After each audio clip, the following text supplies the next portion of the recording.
ख़वातीन व हज़रात, हम तुर्की के दारुल हुकूमत अंकारा के TR स्टूडियो से तुर्की के सदारती और पार्लिमानी इंतखाबात के मौका पर अपनी खुसूसी नशरियात पेश कर रहे हैं। इस खुसूसी नशरियात का मकसद तुर्की के इंतखाबात के बारे में आपको ताज़ा तरीन सूरत हाल से आगाह रखना और पाकिस्तानी कम्यूनिटी के अफराद जहाँ जहाँ आबाद हैं उनके तासरात और राय पेश करना है। तो इस वक्त हमारे साथ इस्तांबुल से टेलीफोन लाइन पर मौजूद हैं सगीर रामी, जो पाकिस्तान में मुख्तलिफ TV चैनल से वाबस्ता रहे हैं और मुख्तलिफ ख़बारात में कॉलम्स भी लिखते हैं। इस्तांबुल में से तो आबाद हैं, पाकिस्तानी कम्यूनिटी में बड़े मकबूल हैं। तो आइए उनसे बातचीत करते हैं तुर्की के इंतखाबात से मुतल्लिक। तो रामी साहब, सबसे पहले तो मैं आपको खुश आमदीद कहता हूँ, कैसे हैं आप? बहुत शुक्रिया डॉक्टर साहब, मैं बिल्कुल ठीक हूँ। आपको मुबारकबाद कि आपने ये बहुत अहसन कदम उठाया है।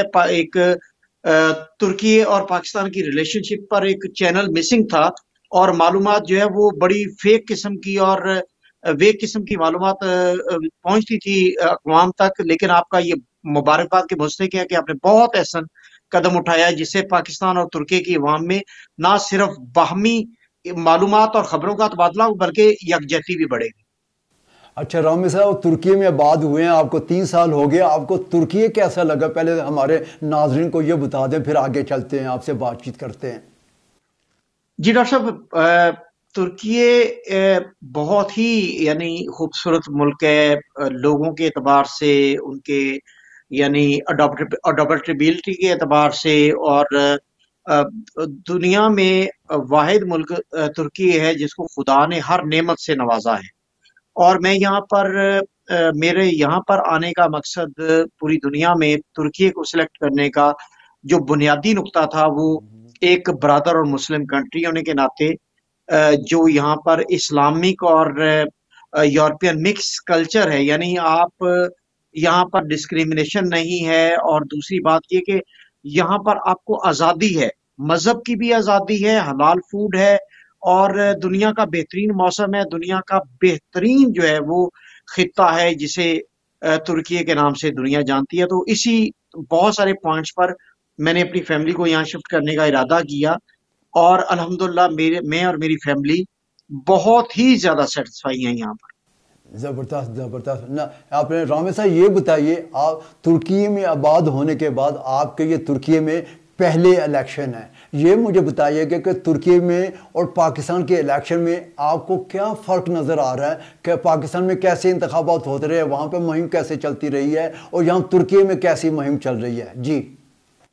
पहली बात तो ये कि मुआज़्ज़त के साथ डॉक्टर साहब, पाकिस्तान और तुर्की के जो इंतखाबात का प्रोसीजर देखा है मैंने, इसमें कोई मुआवजना किया ही नहीं जा सकता। यानी ये दुनिया का अभी तक देखें, अभी 6-7 दिन रह गए इंतखाबात में, लेकिन जितना पुरअमन कैंपेन यहाँ पर चल रही है और बाशऊर 98% लिटरेसी रेट के साथ जो तुर्की की अवाम बाशऊर है और जिस तरह वो एनालाइज कर रही है चीजों को, मैं समझता हूं कि उनकी पाकिस्तान से कोई मुआवजना नहीं बनता। पाकिस्तान में बरादरिज्म की बुनियाद पर, यानी लासानियत की बुनियाद पर, और दूसरी बात यह कि पाकिस्तान की जो इंतखाबी मुहिम है, सबसे बड़ा जो मुझे फर्क दिखाई दे रहा है, पाकिस्तान की इंतखाबी मुहिम में मुखालफिन की करैक्टर असैसिनेशन और उनके खिलाफ प्रोपोगंडे के बुनियाद बना के अपने वोट बढ़ाने की जसारत और कोशिश की जाती है। जबकि मैंने ये देखा है कि यहाँ पर बेशक अपोजिशन का इत्तेहाद हो या हुकूमती पार्टी, दोनों का जो इलेक्शन कैंपेन चल रही है वो 100% मुल्क की डेवलपमेंट, अवाम की फलाही मंसूबे और मुल्क के मुस्तकबिल और माजी का मुआवजना पेश किया जा रहा है। यानी जो अपोजिशन पार्टी है उसको भी इक्वल लेवल प्लेइंग फील्ड है, वो भी उनके भी मैं देख रहा हूँ पूरे इस्तांबुल में। अगर मैं देखूं, कल मैं शिकारिया भी गया था, स्पांजा भी गया था, तो वहां भी मैंने देखा कि जो फ्लेक्सेस हैं या जो साइन बोर्ड हैं इलेक्शन कैंपेन के, वो दोनों को मुतवाज़न मौके हैं कि वो अपनी मर्जी से जिस पर उनकी सिलेक्शन हुई है वो अपनी एडवर्टीजमेंट, अपने स्लोगन्स वहां पर चस्पा कर सकते हैं। तो जबकि पाकिस्तान में अगर आप देखें, जो हुकूमत में होते हैं वो وہ تمام وہ وسائل بروکار لاتے ہیں جو مخالفین کو دبانے کے لیے یا ان کی الیکشن کیمپین کو سنب کرنے کے لیے. تو میں سمجھتا ہوں کہ انتہائی باشعور طریقے سے یہاں پر میں نے دیکھی ہے. میرا یہ پہلا ایکسپیرینس ہے. صدارتی اور پارلیمانی انتخابات انتہائی پرامن طریقے سے کیمپین چل رہی ہے اور مخالفین کو ان کی یعنی ان کی کریکٹر اسیسینیشن کی بجائے ڈیولپمنٹ اور مستقبل اور ماضی کی بات کی جا رہی ہے. اور یہیں پہ میں آپ سے یہی سوال کرنا چاہوں گا کہ ترکی کے صدر رجب طیب ایردوان گزشتہ 21 سالوں سے برسر اقتدار ہیں. آپ کیا سمجھتے ہیں کہ رجب طیب ایردوان کے کون سے ایسے اقدامات ہیں، کارنامے ہیں جو ان کو کامیابی کی طرف لے جائیں گے؟ دیکھیں میں ڈاکٹر صاحب کیونکہ پڑھنے سے بھی تھوڑا سا اپنا دلچسپی رکھتا ہوں میں، تو اگر 90s کا ترکی دیکھا جائے، 80s اور 90s کا، تو اس میں اگر آپ جھانک کے دیکھیں تو یہاں انفلیشن کا یہ عالم تھا کہ یہاں پر ٹیکسی ڈرائیور کو 50,000 لیرہ دینا پڑتے تھے. اگر آپ نئی جنریشن ہو سکتا ہے اس سے اویئر نہ ہو، لیکن جو جنریشن پرانی جنریشن ہے جنہوں نے 80s اور 90s کا اپنے ہوش میں دیکھا ہوا ہے سارا معاملہ، تو ان کو پتا تھا کہ ان کو آج بھی ان کو یاد ہے کہ طیب اردوان جب میئر استنبول الیکٹ ہوئے تو جو گولڈن ہارن تھا اس کی کیا کنڈیشن تھی. وہ ایک کچرا کنڈی تھا اور اس پہ یعنی یہ ڈیبیٹ چل رہی تھی یہاں پر کہ اس کو پرماننٹلی بند کر دیا جائے یا اس کو کس طرح بحال کیا جائے کہ وہاں تعفن اٹھتا تھا وہاں سے. آج وہی گولڈن ہارن ہے جو سالانہ وہاں سے $20 ارب جنریٹ کر رہا ہے صرف ٹوریزم سے. تو یہ ایک بہت بڑا اگزامپل میں آپ کو. دوسری بات یہ کہ اگر آپ اکانومی کی بات کریں تو جو اکنامک ریفارمز طیب اردوان نے کی، جب ان کی انفلیشن کا یہ عالم تھا کہ 50,000 لیرہ ٹیکسی کو صرف ایئرپورٹ سے سینٹر جگہ پر پہنچنے کے لیے دیا جاتا تھا. اس کے بعد اس کی اکانومی کو ریفارمز کر کے جس طریقے سے اس کو ڈیولپ کیا ہے پچھلے 20 سالوں میں یا 25 سالوں میں، وہ دنیا میں اس کی مثال نہیں ملتی کہ اتنے قلیل عرصے میں رجب طیب اردوان کی قیادت میں جس طریقے سے ایک بہت بڑا مضبوط بلدیاتی نظام جو ہے وہ بلڈ کر کے اس کو ترکی کو ترقی دی ہے، ترکیے کو. اور ترکیے کی ترقی یعنی آپ یہ دیکھیں کہ یہ 21-22 سال آپ نے کہا کہ رجب طیب اردوان جو ہے وہ اقتدار پر براجمان ہے، تو یہ ترقی کا تسلسل بھی اقتدار کے تسلسل کے ڈائریکٹلی پرپورشنل ہے. آپ پاکستان کی اگزامپل لے لیں، پاکستان میں منصوبے تعطل کا شکار ہوتے ہیں، جیسے ہی حکمران پارٹی بدلتی پریورٹیز بدل جاتی ہیں. اور کوئی کہتا جی ہم نے امریکن بلاک میں جانا ہے، کوئی کہتا جی ہم نے رشین اور چائنی بلاک میں جانا ہے. رجب طیب اردوان بے شک جیتے یا ہارے، لیکن ان کی یہ ہسٹری میں لکھا جائے گا کہ انہوں نے اپنے 22-23 سالہ اقتدار میں ترکیے کی انہوں نے نہ صرف شکل بدلی بلکہ اس کو یورپ کے مقابلے میں ایک مضبوط ترین اکانومی اور ایک مضبوط ترین دفاعی قوت کے طور پر روشناس کروایا. اچھا ٹھیک ہے، بالکل ٹھیک فرمایا آپ نے. لیکن آپ نے دیکھا ہوگا کہ گزشتہ 2-3 سال سے ترکی کی اکانومی جو ہے وہ تقریباً منفی جو ہے اس کے اثرات مرتب ہو رہے ہیں. خاص طور پر غریب طبقہ جو ہے وہ اس کی 50% کے قریب جو ہے غریب طبقہ جو ہے وہ غربت کی لکیر کے نیچے زندگی بسر کر رہا ہے. کیا اس کے اثرات جو ہے کمال کلچدارولو اور اس کے ملتی اتحاد پر مثبت طور پر متاثر ہوں گے، پڑیں گے؟ اور یہ کمال کلچدارولو کیا اس کو استعمال کرتے ہوئے کامیابی حاصل کر سکتے ہے اور یا پھر بازی جو ہے وہ کمال کلچدارولو کے حق میں پلٹ سکتی ہے؟ اس بارے میں آپ کیا کہیں گے؟ جی بالکل، یہ بہت پرٹیننٹ سوال ہے آپ کا. اور یہ اس وقت جو سینیریو ہے، جو اپوزیشن اتحاد کا جو سلوگن ہے، وہ اکانومی کی بیڈ کنڈیشن ہی ہے. اور اس سے جو یوتھ ہے وہ بڑی متاثر ہے، اس میں کوئی شک نہیں ہے کہ ان کو یہ ایج حاصل ہے کہ پچھلے 3 سال میں جو اکانومی جو جس طرح کرنسی جو ڈی ویلیوشن ہوئی ہے اور جس طریقے سے لوکل افراد اس سے متاثر ہوئے، بڑی بری طرح متاثر ہوئے. اس کی بنیادی وجہ ڈاکٹر صاحب آپ کے ساتھ میں نے ایک لاسٹ ایئر پروگرام کیا تھا، اس میں مجھے یاد ہے کہ آپ نے فرمایا تھا کہ جو چائنیز ماڈل ہے نا وہ اڈاپٹ کرنے جا رہا ہے ترکی. تو چائنی ماڈلز کے لیے یہ بہت ضروری ہے کہ آپ کی جو प्रोडक्ट्स हैं आपकी जो यानी एक्सपोर्ट की प्रोडक्ट्स हैं खास तौर पर, वो चाइना के साथ या दुनिया के बाकी एक्सपोर्टर्स के साथ कंपेटिटिव हों। तो अगर ये जो करेंसी आपकी डिवैल्यू हुई है, इसकी अगर इम्पैक्ट आप एक्सपोर्ट पर देखें तो तुर्की की एक्सपोर्ट तकरीबन 25% बढ़ी है, अगर आप एक्सपोर्ट के मेजर में से लें। अब हम आते हैं अवामी पहलू पर। इसमें कोई शक नहीं कि महंगाई के बढ़ने से सबसे ज्यादा जो मुतासिर हुए वो लोकल अफराद हुए, और जो बैरूनी मुल्क से आए हुए डॉलर में ट्रांजैक्शन करने वाले लोग वो इससे मुतासर नहीं हुए, क्योंकि डॉलर मजबूत हुआ और लीरा कमजोर हुआ।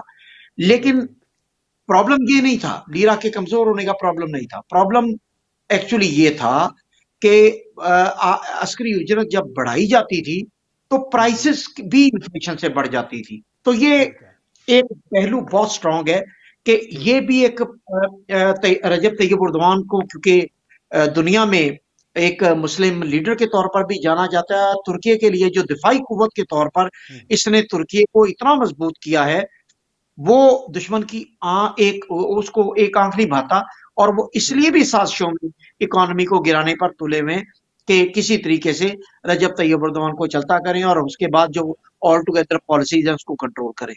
ठीक है। अच्छा, आप ये रामे साहब तवील अरसे से, आप तकरीबन 3 से 4 साल हो गए आप इस्तांबुल में आबाद है। पाकिस्तानी कम्युनिटी बड़ी तादाद में इस्तांबुल ही में आबाद है। अब ये मुझे बताइए कि पाकिस्तानी कम्युनिटी का क्या रुझान है, वो किसकी तरफ जो जिनकी वोट देने का जिनको हक हासिल है वो किस तरफ वोट देंगे, और पाकिस्तान पार्लियामेंट में उनका रुझान किस तरफ होगा? आपके इस बारे में ज़ाहिर कम्युनिटी वाले लोगों से बातचीत हुई होगी, इस बारे में उनके क्या तासुरात हैं? डॉक्टर साहब, ऑल टुगेदर, यानी मैं सिर्फ पाकिस्तान कम्युनिटी की बात नहीं कर रहा, मैं यहाँ पर जो इंडिया से आए हुए, बांग्लादेश से आए हुए, यूरोपियन ममालिक, अमेरिका, कनाडा, यूके से जो मुस्लिम अफराद, जो फैमिलीज अपनी वहाँ से शिफ्ट कर रहे हैं, वहाँ के एजुकेशन के जो हालात हैं, जो बच्चों की वहाँ पर ग्रूमिंग जिस तरीके से हो रही है, मैं सैकड़ों फैमिलीज को जानता हूँ जो यूरोप, यूके और अमेरिका, कनाडा से यहाँ शिफ्ट हुई हैं, और इंडिया के हालात की वजह से, बांग्लादेश से, यानी उर्दू स्पीकिंग जितने भी अफराद हैं दुनिया में, उन कम्युनिटीज के साथ मेरा इंटरेक्शन है, जो यहाँ पर नेशनैलिटी ले चुके हैं। ऑलमोस्ट उनकी तादाद अब तक डॉक्टर साहब तकरीबन कोई 1.5 लाख के करीब है, और इस 1.5 लाख की कम्युनिटी में कोई एक शख्स भी मुझे ऐसा नहीं मिला जो रजब तैयब एर्दोगान के अगेंस्ट वोट कास्ट करना चाहता हो।